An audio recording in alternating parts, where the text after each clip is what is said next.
সে ভোটে নির্বাচন সরকার আসবে, দেশের যেমন পরিবেশ, এই পরিবেশ সে থাকবে না। দেশের পরিবেশ ভালো হবে। দেশে যদি কোনো রাজা না থাকে, প্রজার কোনো ক্ষমতা থাকে না। রাজা থাকলে প্রজার ক্ষমতা থাকে।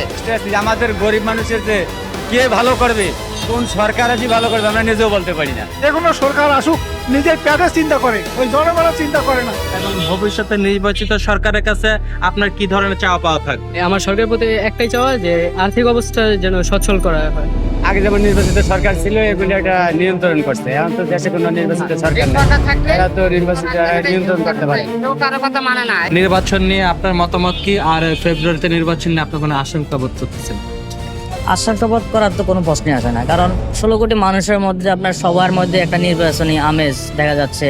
এখানে নির্বাচন ফেব্রুয়ারিতে হবে, সবাই চাচ্ছে যে নির্বাচন হোক, আর নতুন সরকার আসবে। সে যে সরকারে আসুক, নিরপেক্ষভাবে নির্বাচন হলে যে সরকারে আসুক আমরা তাদেরকে সমর্থন জানাবো। যেই ক্ষমতায় আসে সেই তো এসে পকেট ভরে।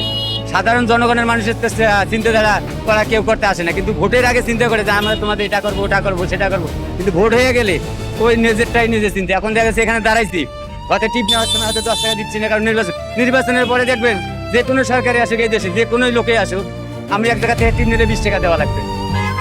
বর্তমানে হয়তো দেওয়া লাগতেছে না, ওইটা কিন্তু দেওয়া লাগবে। গরিবরা যেমন দেখতে পারে এমন সরকার। জনগণের প্রতি যার মহব্বত আছে, যে জনগণের চায় যে না আমি প্রকৃত একজন ভালো মানুষ, সে প্রমাণ দিতে হবে জনগণের কাছে। ভোটের পরিবেশ সুষ্ঠুই দেখতেছি এই পর্যন্ত।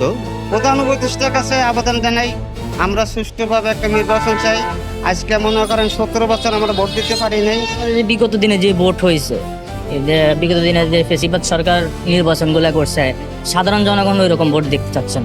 তারা সুস্থ এবং নিরপেক্ষ একটা নির্বাচন চাচ্ছে।